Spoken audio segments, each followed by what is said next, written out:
नमस्कार दोस्तों, आपके साथ हूँ रहमान सैफी। और जैसा कि मैंने हमेशा बताया है कि डीबीसी कर्मचारी जो है वो अपने पदों के लिए, अपनी सैलरी के लिए, अपने लाभांशों के लिए हमेशा से हमें सड़कों पर प्रदर्शन करते हुए दिखाई देते हैं। वजह क्योंकि निगम प्रशासन की हठधर्मी। डीबीसी कर्मचारी यूनियन से आनंद शर्मा जी मेरे साथ यहाँ मौजूद हैं, क्योंकि 15 जून की एक प्रदर्शन, एक हड़ताल के बारे में सुनने में आया तो सवाल पूछने आ गया कि जानना चाहता हूँ कि डीबीसी कर्मचारी मैसेज कर रहे हैं कि आखिर मामला क्या है, उनके भविष्य का फैसला निगम किस तरह से कर रहा है। आनंद भाई, आपका बहुत बहुत स्वागत है।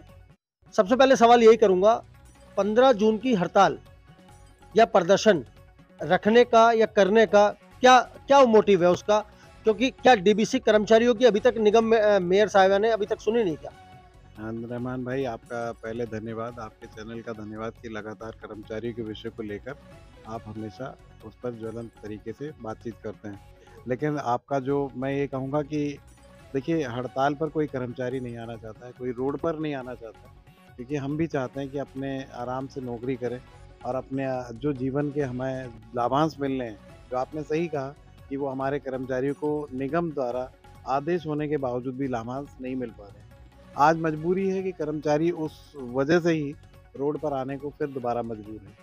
अब लगातार मैं ये समझिए 5 से 6 बार मैं मेयर साहिबा से भी मिल चुका हूँ। 5 से 6 बार मैं अधिकारी बड़े अपने प्रशासनिक अधिकारियों से भी मिल चुका हूँ। लेकिन हमें ये तो कह दिया जाता है कि आपका काम चल रहा है, लेकिन हमें कहीं ऑन पेपर कहीं किसी भी तरीके से नज़र नहीं आता है। जबकि प्रशासनिक अधिकारियों में ये भी कहना है कि आपका जो काम अगर चल रहा है तो हमें नज़र तो आए कहीं हद तक। उस ना तो सीनियरिटी का बनना है, ना हमारे फंड जो खातों से लापता हो गए हैं, वो खातों में आ नहीं रहे हैं। हमारी ईएसआई की जो सुविधा जोड़ी गई थी, वो आज ईएसआई की सुविधा ईस्ट और नॉर्थ में बिल्कुल नहीं है। हमारे कर्मचारी बीमारियों से जूझते हुए भी अपने काम को कर रहे हैं। उनके बच्चे बीमार होकर और अपने आप को भी वो इलाज ना लेने के कारण आज उनकी दुर्दशा ये हो गई है कि वो अपने मौत के कगार तक भी आ गए। हमें बहुत कहते हुए दुःख भी होता है। साथ ही कई ऐसे हैं जो पिछले लगभग 5 से 6 महीने में 16 साथी हमारे रिटायर हो गए। आज इस महीने की 30 तारीख, आज मैं आपसे बात कर रहा हूँ और कल वो यहाँ पर जो है रिटायरमेंट की कगार पे 4 साथी और हैं। 4 साथी कल रिटायर हो जाएँगे। लेकिन उनके पास में एक बहुत बड़ी एक जो बात होती है, विडंबना है कि पूरे डिपार्टमेंट के अंदर हम देखें कि सभी को एक पत्र के द्वारा सूचित करके अधिकारी भी उसको एक तरीके सम्मानजनक स्थिति से उसे विदा करता है। लेकिन उसके पास विदायगी के लिए भी कुछ नहीं कि आज उसको हमारे ही साथी एक फूलों की माला उसके गले में बेचारे को डालते हैं। आज वो 15-16 हज़ार की जो नौकरी कर रहा था वो भी उसकी खत्म हो जाती है। आज उस नौकरी के खत्म होने के बाद आज वो घर जाएगा, एक ऐसे मुँह लेकर किस मुँह से जाएगा कि ना तो उसका फंड ही उसको मिला, ना उसको जीवन उन्होंने 28 साल अपने निगम में गुजार दिए, लेकिन उसके पास कोई लाभांश की लाभान्वित जो उसकी राशि है, जो ना तो उसको फंड से ही जुड़ी मिली, जो अधिकारियों ने काटा, लेकिन उसके खाते में नहीं गया, जो उसको मिला कहाँ से? कुछ भी नहीं। और उसमें एक जी, सवाल है आनंद भाई, सेवा विस्तार वाले दिन जब सेवा विस्तार का आपको मेयर ने मीटिंग की, जी सेवा हाँ। विस्तार किया आपका, तो मैंने देखा कि तमाम डीबीसी कर्मचारी बहुत खुश थे, खुशी की लहर थी। अचानक वो खुशी दुःख में कैसे परिवर्तित हो रही है, समझ में नहीं आ रहा। देखिए, हमें बहुत आशाएँ हैं। हमने एक देखा था कि हम किसी पार्टी विरोधी भी नहीं हैं, ना हम कोई राजनीतिक लोग हैं। हुँ। हमने हर मेयर के आगे गुहार लगाई है। हमारे सब 27-28 साल के कार्यकाल में अब तक करीबन 20 से 22 मेयर बदल चुके होंगे और हमने हर किसी के आगे अपनी गुहार लगाई है। लेकिन हुआ यही है कि हमारे साथ में अभी तक किसी ने भी कोई उस काम को आगे नहीं बढ़ाया है। या तो हम सोचे कि हमारे काम की तरफ या तो ध्यान ही नहीं दिया जाता है। हम जब भी अपने आप में रोड पर आए हैं तो उस रोड पर आने के बाद ही हमें आदेश दे दिए जाते हैं। मिनट्स बनाकर दे दिए जाते हैं। आज मिनट्स की कॉपी अभी मैंने मेयर साहिबा के और अपने अधिकारियों के हाथ में 12 तो कॉपियाँ रखी, जब उसमें 12 कॉपियाँ थी, कि उसकी कॉपियाँ रखी, आदेश की 2 कॉपियाँ रखी, आदेश हो चुके हैं, लेकिन हमारा कहीं हद तक उस आदेश का 1 साल आपकी हो चुका। परेशानी निगम प्रशासन को समझ में नहीं आ रही, या सुन नहीं रही, या सुनना नहीं चाहते? देखिए, सही बात तो है, वह सुनना ही नहीं चाहते। वो हमें चाहते ही नहीं कि हम लोग यहाँ पर किसी हद तक किसी ओहदे पे या पद पर एक संवैधानिक रूप से उनके पास काम कर पाएँ। लेकिन वरना 28 साल में आज तक जो बच्चा, अगर हम एक घर में कुत्ता भी पाल लेते हैं, हम इस बात को कहते हैं तो उससे भी प्यार होता है। यहाँ तो 28 साल में इन कर्मचारियों ने अपनी जान देकर, अपने हर तरीके से अपने न्यौछावर करके, अपने बीमार रहकर भी काम किया, क्योंकि उसे पता है कि मैं आज बीमार होता हूँ तो मेरी तनख्वाह भी कटती है। और अभी तो एक आदेश ऐसा भी कर अधिकारियों ने निकाला कि 3 दिन अधिकारी अगर कर्मचारी अगर वो रहता है, एब्सेंट रहता है, तो उसको वहाँ से निगम से निकाल दिया जाएगा। एक कॉन्ट्रेक्चुअल का कर्मचारी के लिए तो एक बहुत बड़ी तलवार है ये, कि उसकी गर्दन काटने का काम कर रहे हैं आप, कि उसमें जो वरना यानी उसे बीमार होने का भी हक नहीं है।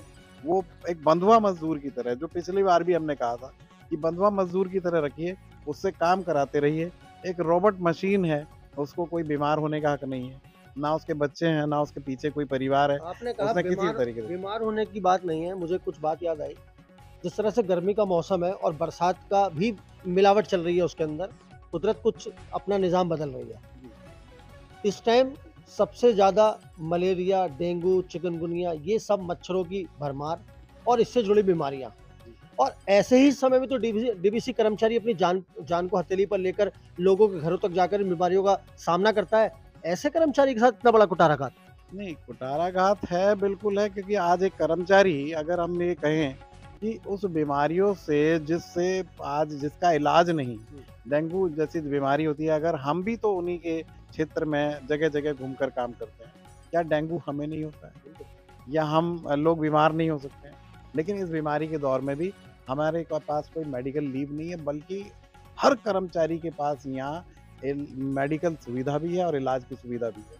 लेकिन यही एक ऐसा कर्मचारी है पूरे निगम के अंदर, कि हम शर्म आती है हमें कई बार कहते हुए, पूरे निगम के अंदर ना तो संवैधानिक पद, ना इलाज की सुविधा, और ना उसके पास कोई अपने सही रूप से काम करने के लिए कोई भी ऐसे हमें इक्विपमेंट्स दिए गए कि जिससे कि वो ठीक से काम कर पाए।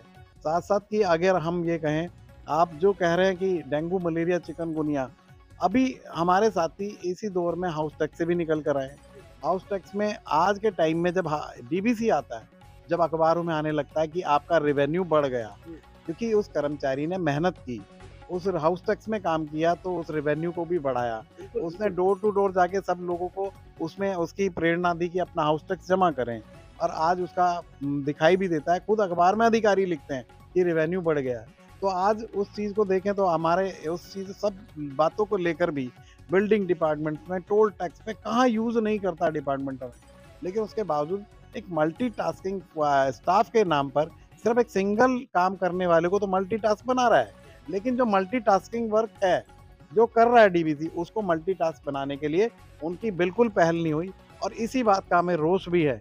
और इसीलिए हमने अल्टीमेटम भी दिया है कि 15 जून तक अगर ये काम नहीं किया जाता है, 15 जून तक हमने मैडम को भी लेटर दिया है, प्रशासन को भी दिया है, अगर 15 जून तक ये काम नहीं होता है, तो हम अनिश्चितकालीन हड़ताल पर पूरे 3000 साथी, पूरी दिल्ली नगर निगम के हर साथी, डोर टू डोर जो जाने वाला साथी, इस बीमारी को बचाने वाला साथी, अपने हक के लिए सिविक सेंटर को घेराव करेगा।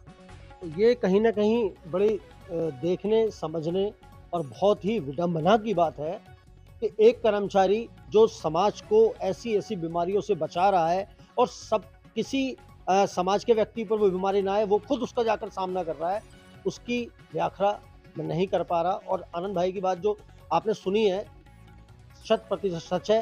कर्मचारी बहुत मेहनत से काम करता है, ईमानदारी से काम करता है। उसके एवज़ जब उसको सैलरी ना मिले, लाभांश ना मिले, उसको प्रोटेक्शन ना मिले उन सारी बीमारियों से लड़ने की, तो कहीं न कहीं दिल दुखता है और कर्मचारी के पास एकाएक रास्ता रह जाता है अपनी आवाज़ उठाने का, ये प्रदर्शन, धरने और हड़ताल।